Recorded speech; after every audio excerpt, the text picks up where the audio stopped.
Welcome back to Squawk Talk. I'm here with two guys new, Mike Arkin to the podcast, and back with my buddy Christian Salvador. I'm gonna just get right into things because we're kind of running on a time limit here today. I got some things to do. And Christian, last time I was here with you, we were sitting down. It was a 1-1 series, and I think the words were coming out of my mouth: Hawks and five, Hawks and five, Hawks and five. And what happened? The Hawks won in 5 games. Uh, I thought this was a mismatch from the beginning. The national media didn't seem to think so, but at the end of the day, the deeper team, the more talented team, the better coach team, the Hawks were all of that in this series. I thought McMillan, as much grief as we gave him after that game 2 loss, he made those adjustments. I think we should be coaching the team, Christian, because pretty much everything we said he should do, he started doing. He started staggering Bogey and Trey. You didn't have just these platoon units.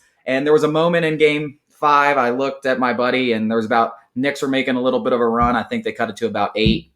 Wasn't worried, but Trae Young was on the bench, and I was like, it's time to get Trae Young in that game and say, hey, Trae, finish this thing off. He put him in, didn't wait with about 9.5 minutes. And basically anytime Trae Young was on the court this series, it was a blowout. And, I don't – what are your thoughts on the series? I don't want to spend too much because we want to get into Philadelphia.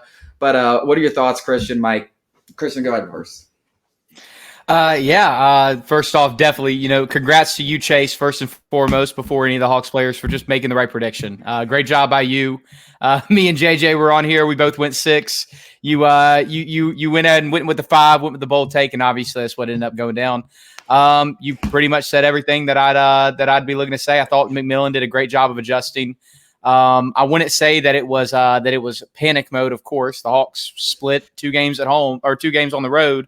But I think a lot of Hawks fans were reasonably starting to worry about why McMillan had never gotten out of the first round before. He immediately made everybody very quiet right after that. He did a great job, like you said, staggering. He said after game 2, he went back and looked at the film and noticed that the Hawks were a whole lot better when one of Trey and Bogey were on the court. I thought he did a good job letting Bogey get some run in the second unit. But overall, just a really, really, really solid way to close out. Going back to the Garden, finishing them up there because – frankly, with the physicality and the roughness and all the extracurriculars going on in the series, I thought it was really important to go ahead and get out of that one with everybody reasonably healthy. I haven't seen anything outside of DeAndre Hunter being listed as probable, but I think that was more just kind of like maintenance on the knee than anything going in the series. So I'm looking forward to covering this next round, and I think the Hawks did everything they needed to do. They didn't even play that great, honestly. The Hawks played fine, but they didn't even play their best series, and the Knicks – frankly, while the Hawks, and I want to give them all the credit in the world, they played great. The series had a lot to do with just the fact that all of the issues and worries that people had about the Knicks, that we mentioned about the Knicks, were completely true. Opponents weren't going to keep shooting 25 or 32% from 3. The Hawks ended up making shots in games 3 and 4, not so much in 5. And the Knicks had no offense. I mean, literally no offense. No. It was miserable to watch. If you were a third party watching the game, didn't have any rooting interest, I'm very sorry that you had to sit through games 4 and 5 because that was not a very fun time for you. Yeah, I thought it was exciting though, but Michael, what you go ahead, get into this. I think you guys have covered majority of what I was going to say. I mean, it was a mismatch from the start.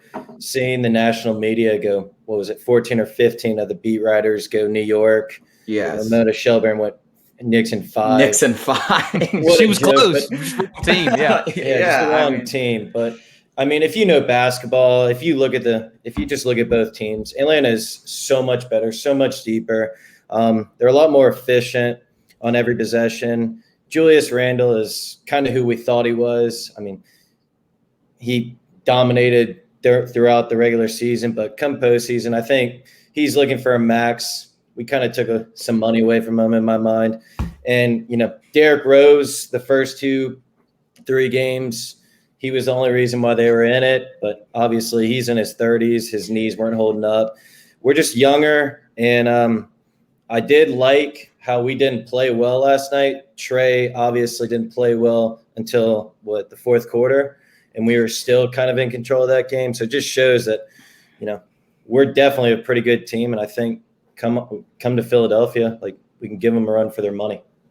Yeah, so let's just hop right into that series because that's really what we want to talk about. The Knicks aren't even worth talking about. We talked 2 whole episodes about those crummy ass bums, and I'm just done talking about them because honestly, I had no problem with New York. I think I said in the first episode that we had that I want the Knicks to be good. Like it's better when the Knicks are good. Like if I'm creating a 2K team, got my player on 2K. Yeah. I'm getting drafted by the Knicks. I'm playing at MSG. Like I get it. There's that lore. Like it's no real. No Knicks fan chase Irle. Absolutely. But holy shit, were they just some annoying ass mother effers the whole series? I mean, those crummy clowns. I mean, they were just bums. I mean, all of them. Reggie Bullock, who the hell is that guy?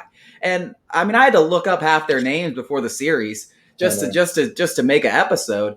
And these guys are out here talking trash down 3-1, just playing dirty basketball, frankly. So I really had no problem coming into the series with any of these guys. But now, it's a rivalry. I want to kick their ass every time. And I have nothing good to say about that team. Well, they're going to raise that banner beating us game 2 next week. Yeah, I know. They really are. Cancun on 3. So I'm done. I'm glad we're past this because we can talk about a real basketball team in Philadelphia. And if you see me on Twitter, I've already got the Philly fans riled up. I'm ready for the series.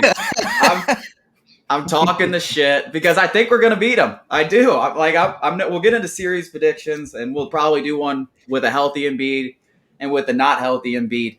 But I really think no matter what, because there's no way he's going to be 100%, right? Like there's no way Embiid's playing 100%. I think you've got a team in the Hawks that people have just completely written off, which I have no idea why. I guess now the excuse is the Knicks were a terrible basketball team.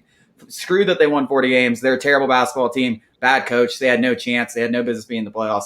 Hawks are like lucky. I had Colin Cowherd today talk about how if Embiid can rest, only can miss 2 or 3 games, the Sixers can finish this in 5. I'm like, are you shitting me? Like, have you still do not get it? Like with Nate McMillan, this is a borderline 50 to 60 win team in over a whole season. That's what they are. They're on a 59 win pace with him as the head coach. Fully healthy, they might even be better than that. So, I mean, people just don't get it. I mean, this is a really damn good basketball team with a true superstar that's found a defensive identity. They're deeper than the Sixers. They're healthier than the Sixers, and they've got all the confidence in the world, and they have nothing to lose. So, bring it on. I think bring it on. That's my take on this series, and I'm ready. Oh, Chase, you had a blast on Twitter today. I know that, man. The main account was getting some buzz with Philly and the people. The Hawks just won a playoff series. They won the first one in 4 years. Have fun with it. Like Hawks fans out there, are people trying to poo-poo on the parade? People trying to be down, or the Hawks beat. They won a playoff series in New York in Madison Square Garden, and Trae Young emerged onto the scene. What more could you ask for out of the first round? Some fun with bad half. Right, they had one bad half. You can only play the team that's in front of you, and the Hawks went out and they beat the tar out of the team that was in front of them.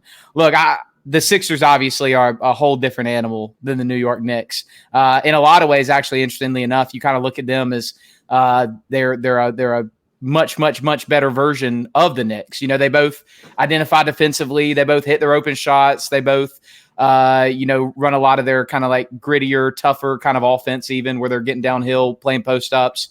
But the difference is the 76ers, when fully healthy, they have a true superstar in Joel Embiid, and not a lot different Julius Randle. Even Ben Simmons, obviously a lot different than Julius Randle. They're going to give the Hawks all they can handle. I will say we're going to get in prediction stuff. I don't want to really dive too deep in that, but more like matchup kind of stuff. If Joel Embiid can't go, I am extremely interested to see what the Sixers do with that 5 spot.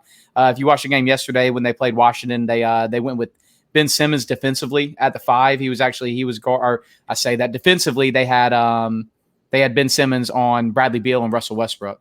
They had a situation where they had Tobias Harris guarding Daniel Gafford, the center for the Wizards. If Tobias Harris is guarding Clint Capella is going to have 25 rebounds a game. Yeah. So it's just now the Sixers, they can play that way and they can play small. And if Ben Simmons has an open lane, good luck stopping him from getting to the rack. So on the other end of the floor, it's going to be a lot more difficult with that spacing issue. But I'm going to be interested to see if the Hawks force Dwight Howard to have to play 25, 30 minutes on the nights Joel is out, because Clint Capella is out there making a difference. It's going to be a fun series. It's going to be entertaining. I think, obviously, you can't talk about the series without not bringing up Joel Embiid and his health. That's everything right now in this series, is whether or not one of the MVP candidates is going to be able to go. And if he does go, is he even going to be able to play at a full strength? So we're going to see what happens with him. Yeah, I mean, Mike, I'm going to let you talk because I got a lot of things to say. I could go in so many different directions about this series. I got a lot of opinions, especially on Ben Simmons. So I'm going to give you some chance to talk, Mike. Yeah, I mean, kind of going back to with them without Joel Embiid, I was watching Seth Curry kind of stepped up. I think he had 26 or 28 points. So obviously they go through a whole different identity without their MVP candidate. So regardless if he does play, how effective is he going to be? Obviously physically he's hurt, but mentally, I mean, a knee is kind of important. So he's probably going to be a little fearful when he's out there, because I do think he will play game 1. I mean, we got 3 days of rest until we play. So I just want to see how effective he's going to be when he's on the court. But you go ahead, Chase. I want to hear what you guys say. So Embiid, he's a 7-footer. He's had injury issues his whole career. I think that's always going to plague him throughout his career, unfortunately, which sucks because he really is a modern day Shaquille O'Neal type player. I mean, with a little bit more skill. So I love Embiid as a player, and I think if he's fully healthy, the Hawks would probably lose this series. But the reason that I think they win this series, whether he plays or not, is because I don't think he's going to be fully healthy. I do think that's going to be in the back of his mind. It can't possibly not be in the back of his mind. And we're talking about a slightly torn meniscus that is very easily could get worse as this series goes on. So it's impossible for this not to be a factor in some way or another, even if he plays all 7 games. I don't think he's going to be able to play a full load. And I mean, maybe the 76ers are making this out to be more than it is, but I have a hard time believing that, especially since they held him out of game 5. So I think it's going to be impossible for this not to be a pretty big factor in this series. But moving on to what you said about Ben Simmons, and I went to LSU when Ben Simmons was there, and I have no confidence in Ben Simmons to ever lead a team to anything. I mean, the guy's a bona fide, the most overrated player in basketball. I mean, I'm looking at his playoff stats. I mean, this guy's a nothing burger. Like, I can't even believe people think this guy's gonna, like, if Joel Embiid can't play, the 76ers are screwed, because they're going to be relying on Ben Simmons, Mr. I shot 35.7% at the free throw line in the last series against the Wizards. I mean, hell, we might just hack a Ben Simmons the whole game and we probably win by 40. I mean, this guy is a bum. 2019 Eastern Conference semis against Toronto, he averages 11, 7, and 4. I mean, this is one of the most talented players I've ever seen at 19 years old, and he just has refused to get better.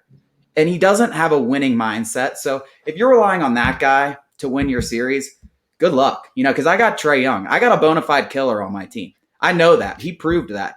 I've got a killer on my team. So Ben Simmons doesn't worry me in the slightest. And I think the Hawks could easily take him out of a game if you don't have Joel Embiid there, because I think Clint Capella, you can throw DeAndre Hunter at him. You can throw John Collins at him because he can't shoot. So I think they could defend him very similar to the way they defended like a Julius Randle or something like that. So they play different, but I'm very confident in this series if Embiid can't play. But if he does play, it definitely changes things. Oh, no doubt. Back to what you said about Ben Simmons. I mean, if you watch Game 4, Washington won that game. They started hack a Ben, and he kind of choked on the free throw line. I mean, I think he shot 10 for 29 in that series from the free throw line. Oh, yeah, 35%. I mean, in his last 3 playoff series, he hasn't shot over 58%. So, a hack of Simmons is a legitimate strategy. I mean, they might be without 2 superstars because they have to take him off the floor because the guy can't shoot a free throw.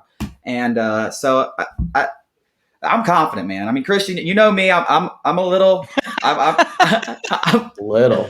I'm just saying, like, I just got a good feeling about this series. And a lot of it does have to do with I don't think Embiid is going to be fully healthy. Obviously, that changes everything. I mean, he's an absolute superstar.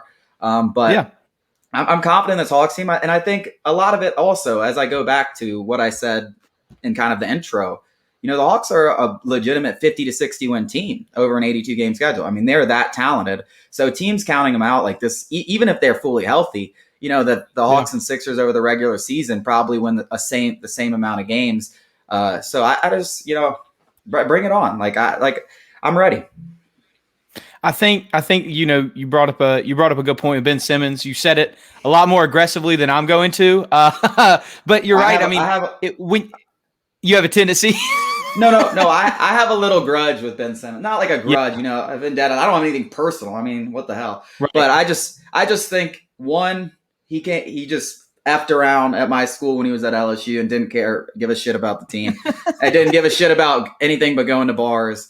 And the thing is, that's what he's doing right now. I mean, why do you think the guy hasn't developed a jumper in 4 years? I mean, he doesn't work at it. Like you can't tell me he's either a choke artist, like he's literally scared of his own shadow, or he just doesn't work at it. There's only two answers to this question because it shouldn't be that hard for him to develop a jumper. I mean, like guys like Brooke Lopez develop jumpers in their careers.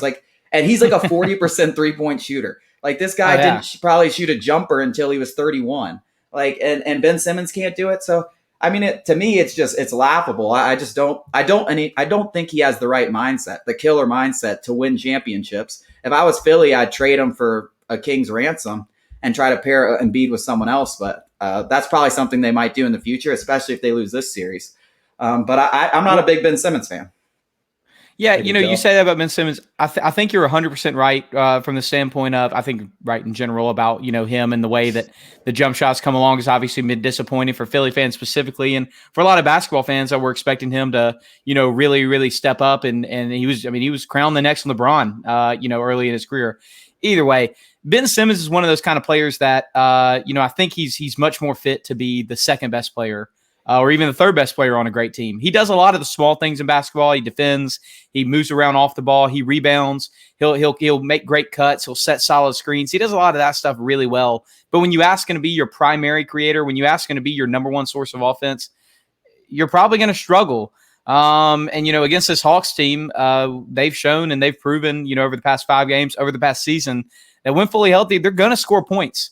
It doesn't matter who you put out there in front of them. The Knicks were phenomenal defense, and I thought the Knicks played pretty good defense. I know they made some mistakes and letting Trae Young get to the lane. I know they made mistakes with messing up some switches. There was one play that was pretty funny in the last game where obviously R.J. Barrett had thought that they were supposed to switch on the screen, and Trae Young just ends up driving the lane, kicking it out. I think it was Kevin Huerter who just had a wide open 3.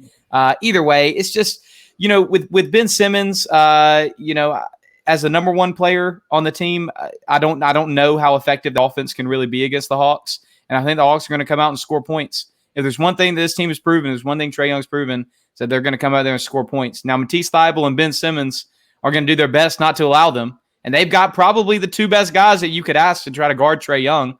But that's the beauty of this team is they got guys beyond him. I wouldn't be surprised if Trae Young didn't have, counting stats-wise, near as good of a series as he did in the past one. However, I think if he continues to show his control, his ability to distribute to others, I think this could finally be the time that my John Collins X Factor take from last series could come to fruition, but we'll see what happens. Yeah, I mean, I'm like looking up something right now because I actually don't think that's true. I think this is I don't think Ben Simmons has a chance. I don't think he can guard Trae Young to save his life. I don't know what the stats were, but I'm pretty sure Trae 2 years ago when the Hawks beat the Sixers 3 times and when they weren't good, I'm pretty sure Trae averaged something like 38 and like 12. The guy couldn't guard Trae Young to save his life. He likes playing the Sixers. That is the truth. That is the truth. He likes playing the Sixers. I think Trae Young's a little too fast, a little too quick, got a little too quick a handle for Simmons to guard. So I actually think Trae Young will have another really big series. I do think Thybulle is a great defender, but like I said, I mean, the one thing I will say is the Hawks do have to shoot a lot better if they're going to win this series. They didn't shoot great in several games. Games 1, 2, and 5, they shot really poorly, and even in games 3 and 4, there were cold shooting stretches where shots that you normally see them make, and maybe that's just like a first playoff thing. It's their first experience in the playoffs, but they're going to have to shoot a lot better if they want to win this series, but they definitely have the capability to do that. Yeah, we started off against New York, 1 of 14 from the 3-point line, game 5. I mean, I don't think Philadelphia, you can afford to do that to start out with. I mean, they're a lot better than New York, so can't have those slow stretches to start out games. Yeah, no, absolutely not. If Christian, if you want to take off, I'm looking up these numbers. I want to get these Trae Young numbers from last year against Philadelphia because I'm pretty sure he absolutely dominated him. Oh yeah, I mean the thing I thought was interesting, the Hawks go through the last 2 years of rebuilding. There's stuff going on. You have some injuries. You got John Collins suspension. The Hawks have not been a good basketball team for 2 years. However, somehow they had a winning record against Philadelphia over those 2 years in the matchups they played against them. I remember one of the earlier moments, where Hawks fans I think kind of saw the star that Trae Young was becoming was that Philly matchup. I believe it was his rookie year. I could be wrong, but it should have been his rookie year when he hit the floater over Jimmy Butler. Yeah, that had to have been because that was 2 years ago. Was that when he hit the floater over Jimmy Butler? That ended up being the game winner. Trae Young, for whatever reason, he does like playing Philly. And like you said, I mean, I think on paper, you're right. I mean, on paper, Ben Simmons and Matisse Thybulle are, phenomenal defenders. They should give him work. However, Trae Young does have good games against them. So I hope I'm wrong. I hope Trae Young does come out. I hope he does continue to crush because obviously as a Hawks fan, beyond winning or, other than winning games, the best thing you can have is for your superstar to continue being great because that continues to allow more confidence for the future and allowing, more positivity moving forward. But yeah, no, I mean, I think that Ben Simmons certainly has struggled against Trae and we'll see if it continues for sure because they're going to be all eyes are going to be on Trae. I don't think they're going to let him do. They're not going to give him the same easy looks that the Knicks tended to in the last series, and it's going to be on Trae to hit some tough shots in this one. Yeah, I mean, so these are his numbers from last year because I think two of the last games he played, he didn't play in one of them, and then he was coming off an injury in the other, so he didn't play great. So that's why I'm going back to 2 years. But yeah, he averaged 31 and 12 and 6 boards. And efficiency-wise, he only shot 41% and 28 from three, so he didn't even shoot well. But he got to the line 12 times a game. I'm at the point with Trae Young from an offensive perspective. I've actually been here for a while. I don't think there is a team that you can't stop him. Like you can limit him, right? No, but you can't stop. Definitely. You can't stop him. He's gonna get his 25 points and 8 assists a game at the very minimum. It's just preventing him from going nuclear and getting 40 points and 10 assists like he did several times against the Knicks. Definitely. I don't think you can stop him. But like I said, I think this game, this series probably. I guess I could look at it two ways. It either comes down to like a healthy Trae versus an injured Embiid, and he really shines, and Embiid kind of gets into the shadows because of his injury. But I think a series like this, when you're really tight and competitive, I think it definitely comes down to like the Steph Currys, the Bogdan Bogdanoviches, those secondary pieces, like who steps up. And like you said, I mean, I'm a big Steph Curry fan. I wanted him on the Hawks, and I think he's a big piece of that team. I expect him to have a really good series again, especially if Embiid's not playing. Definitely.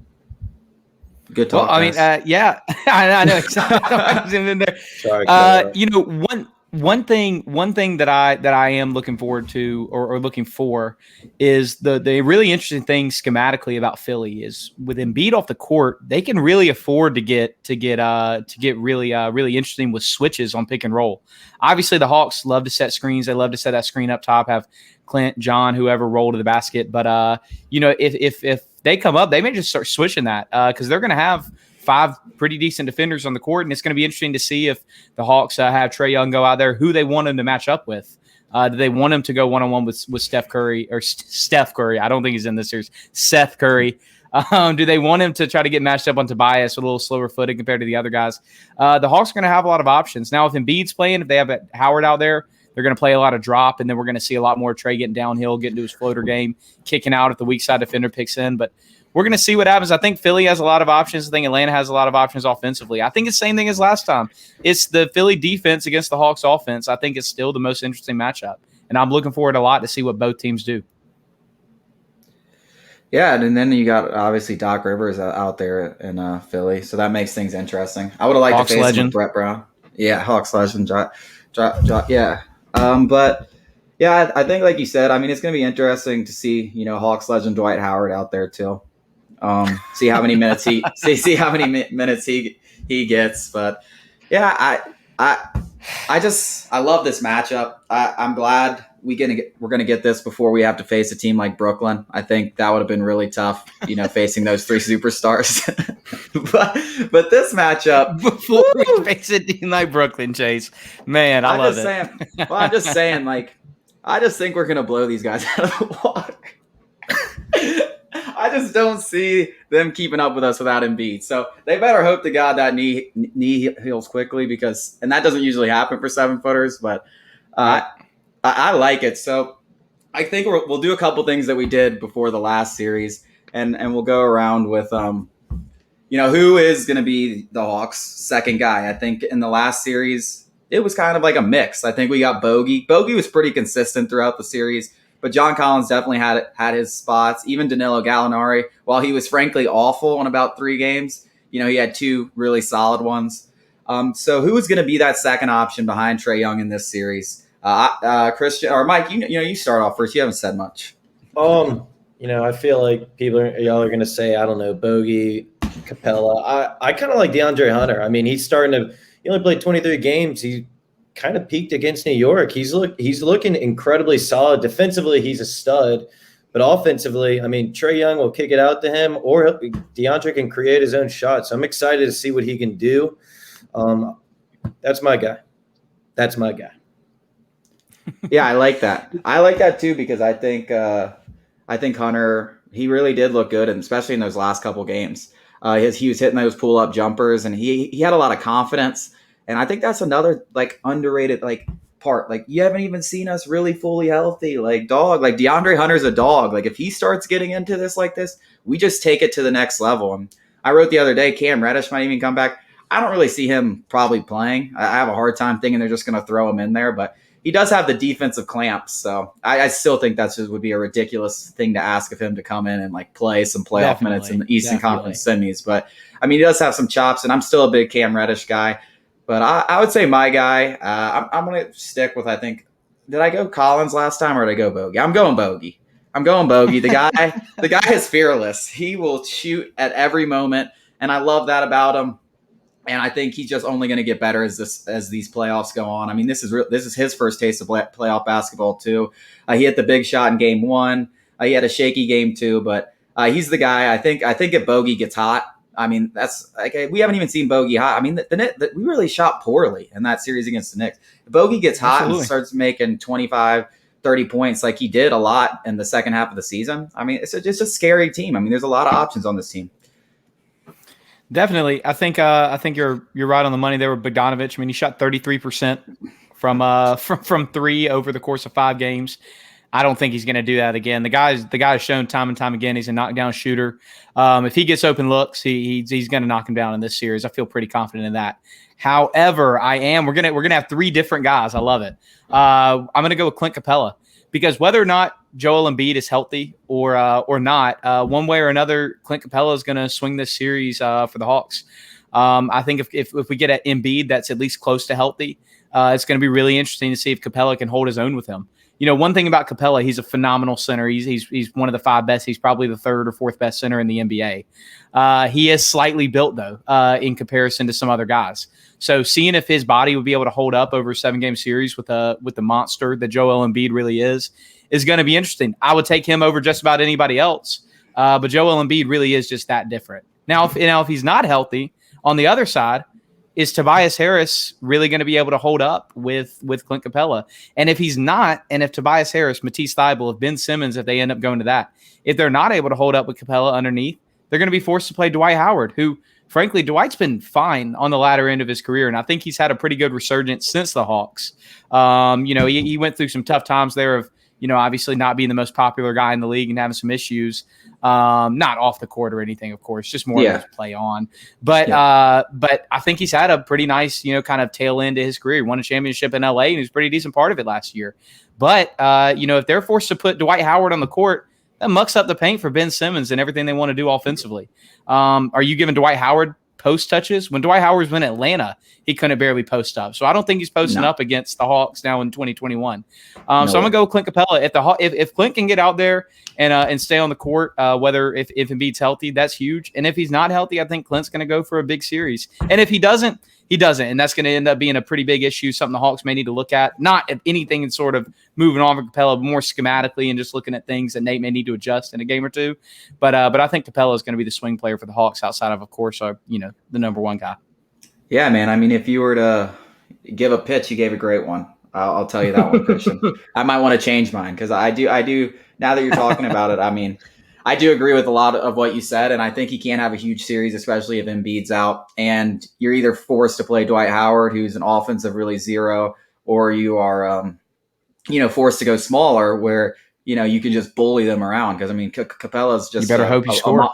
He's just a monster on the glass because, I mean, he just eats rebounds. He'll have 20 rebound games. I mean, he did that several times during the regular season. And if they have to go small, he'll definitely rack up 20, 25 rebounds a game. Let's see. Some guy that we haven't talked about on the Sixers who's having a really nice year. He's probably like one of the most like underassuming, like good players is Tobias Harris. I mean, the guy's shooting, he's nearly shooting 50, 40, 90. And like nobody's even talking about the guy. He's shooting 51 from the field, 39.5 from three, and 89 from the free throw line. So, I mean, extremely efficient player. Really turned out a lot better for them than I thought. I thought, keeping Jimmy Butler and moving on from Harris would be what I would have done. But he's played great. And let's talk about some of these matches. We know Capella is going to be really tied into Embiid if he's there. Who do you like guarding Ben Simmons, and who do you like guarding Tobias Harris? Mike, you got it. I think DeAndre Hunter is going to be matched up on Tobias. I feel like DeAndre, obviously, very athletic, wingspans out of this world, and I think Tobias is definitely offensively a way better player than Ben. I think DeAndre can definitely match up with him defensively, so I think we got to stick with him. And then Ben, I think we'll put John Collins on him. But, I don't know what kind of lineup they're going to throw out. There's so many what ifs with the Embiid situation or not. So that's just – I think DeAndre Hunter will stick up on Tobias Harris. Yeah, I would agree with you. That's who I would say. I think, of course, there's definitely two scenarios. Y'all, I mean, that I think that's how they'll probably end up going if Embiid's out there. I think I don't know about y'all personally. My feeling, I'm a little more pessimistic that Embiid's going to be able to actually go in this one.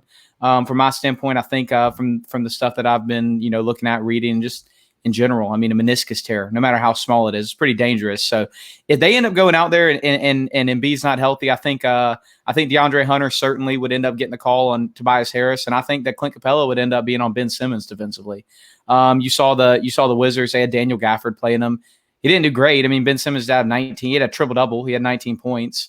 Obviously, triple doubles and whatever, that doesn't necessarily tell the story of how you play in a game. Yeah. But Ben was able to get downhill. Clint Capella's a little bit better rim defender than Daniel Gafford is. So I think they'll start off with him. I think Trae Young will end up sagging off Matisse Thybulle. One thing that's going to be really interesting is going to be the play of Tyrese Maxey coming off the bench. He's an offensive stud. I really like that kid. I like him coming out.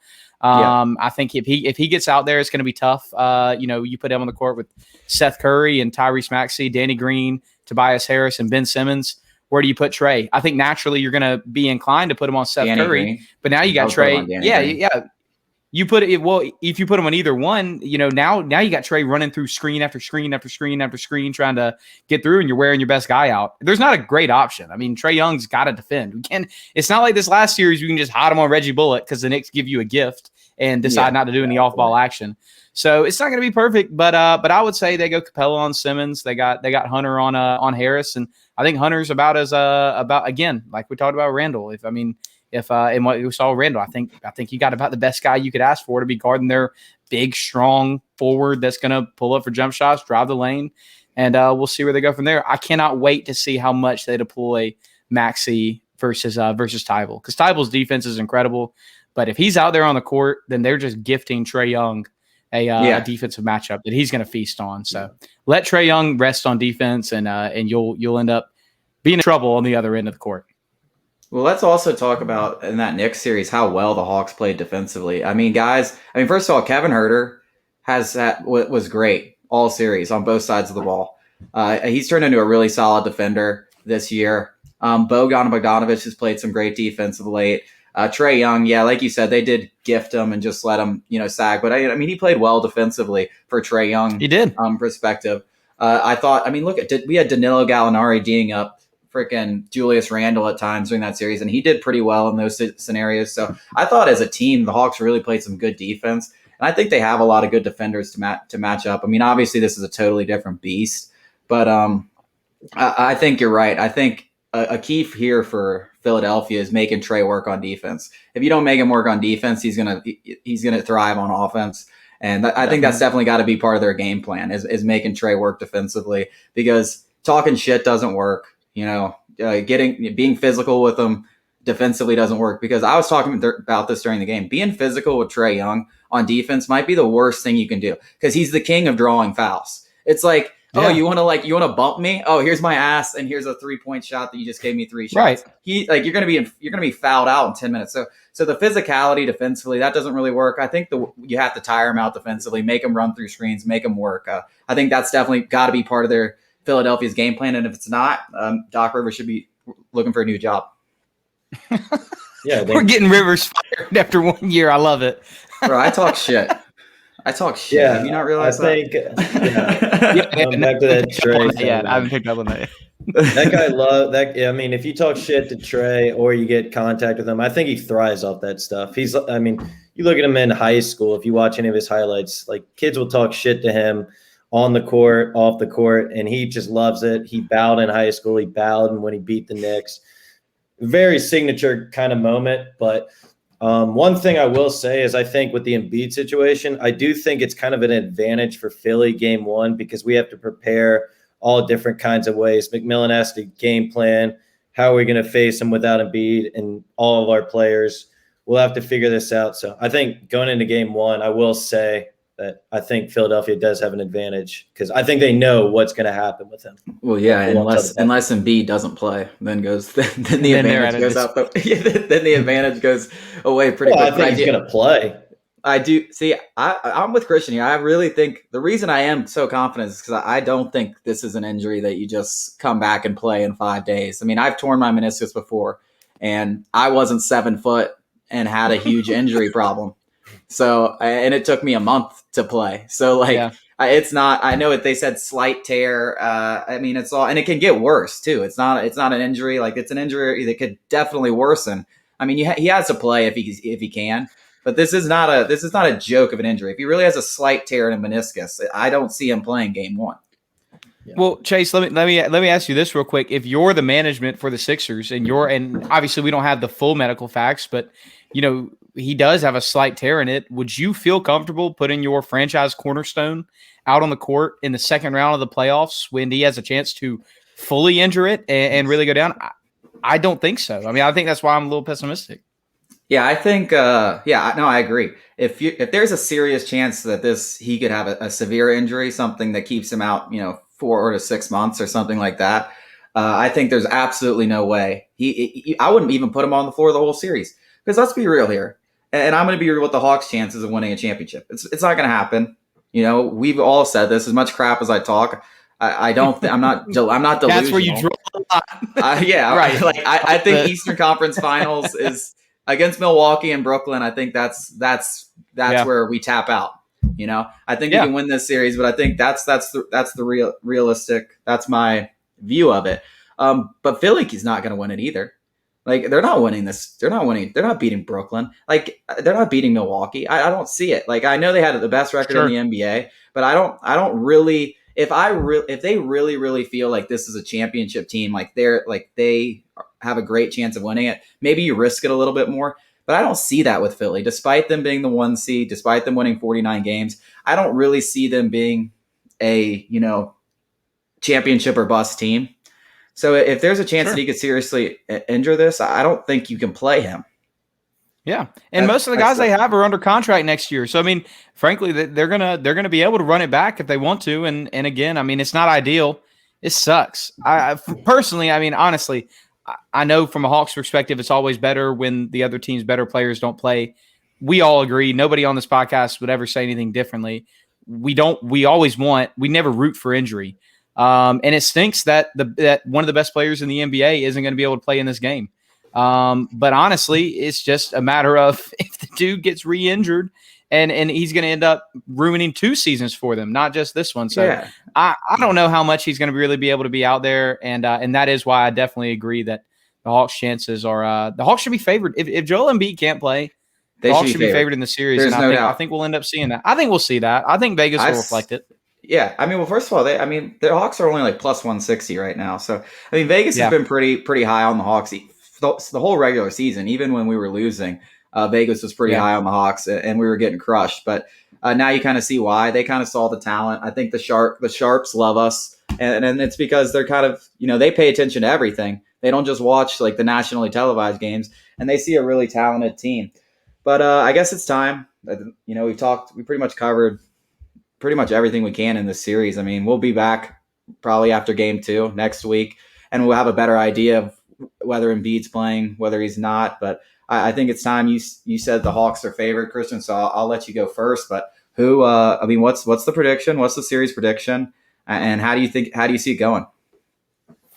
I think, obviously, I don't even know why I have to put this caveat in there, but it depends so much on the health of Joel Embiid. I think of Joel Embiid, the way I feel right now, which is that. Let's do it. Yeah, of course. Let's do it with Embiid. One without. Yeah. I think with Embiid, the Hawks are going to put up a really good fight. I think they're going to show that they're right there on the precipice, but ultimately I think home court's going to matter a little too much. And I think if Embiid is at least 90% of himself, we're going to see the Hawks go down in 6. I hate to say 6. It's a tough number because I don't want it to come back to State Farm and have it be done there. But ultimately, I think the Hawks can.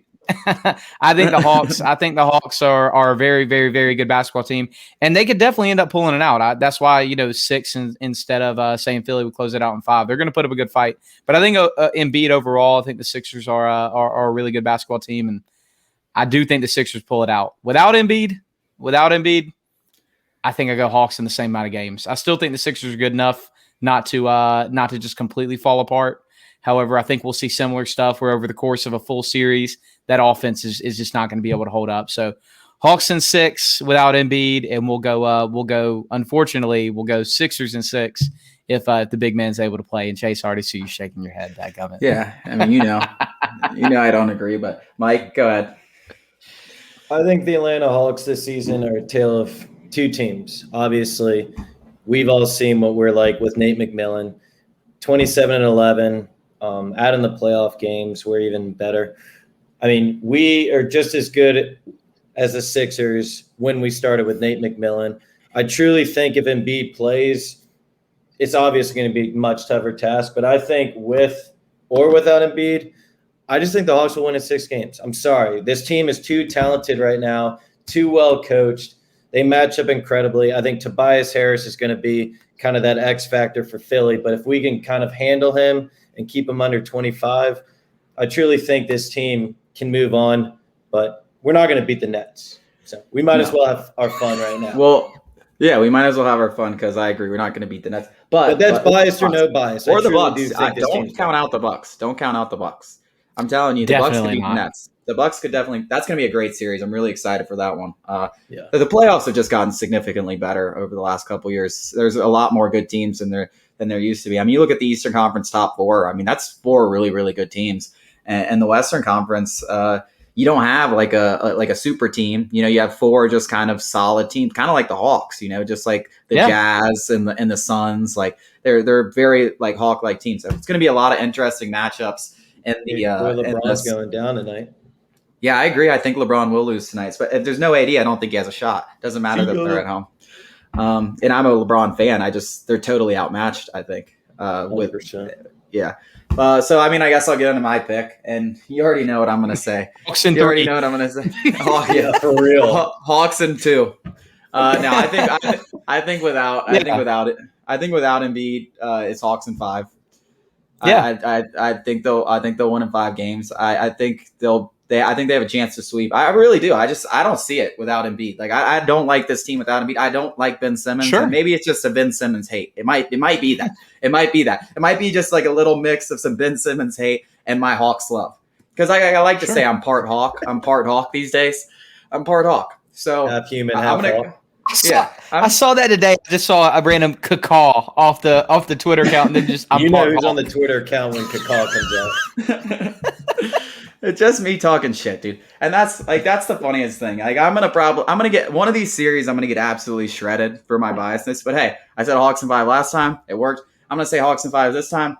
But if Embiid, so I'm gonna actually give 3 scenarios. If Embiid plays but he's not fully healthy, if he plays but he's not fully healthy, like Hawks in 6 or 7. But if he plays and he's healthy, I'll go Sixers and 7. I think the Hawks can hold serve at home. Yeah. But I think if Embiid's healthy, they're definitely a more experienced team. They got maybe a little bit more talent. I don't really like Doc Rivers, so give me Nate McMillan. But I'll give him the edge if Embiid is close to healthy. Like you said, 90%. I'll definitely say Sixers and 6 or 7. But I do want to just preface this by these Philly fans getting in my mentions that they're just totally disregarding this Hawks team. I'm ready. I'm ready to prove them. I had Celtics fans in my mentions during the series. Where are they at? Oh gosh, I had Knicks fans in my after game 2. I don't know what the hell they were thinking. And now I got the Sixers fans in here, and I go, welcome to the show, boys, because I am the king of trolling, and I will troll you into oblivion. Absolutely. We will be down 3-0, and I'll be talking shit. Hawks in 7. And when we lose 4-0, Hawks in 9. Hawks in 9. There you go. So, yeah, I'm obviously super excited. I'll definitely be at games 3 and 4. I'm going to be in town this week, so I'm pumped to go to those. I'll be at games 3 and 4. And I'm sure we'll have an episode next week after these first 2 games. But I like you said, I do hope Embiid plays. I think it's better for the game. I think it's better for us to really have a test like that, whether we 100%. Win or lose. So I do hope Embiid plays, but I think if Embiid doesn't play, the Hawks could take both games in Philly, and that could be really scary. Should win the series. Yeah, the Hawks should 100%. Win the series. So I'm really excited. Another good episode, boys, and go Hawks. Caw-caw! Caw-caw!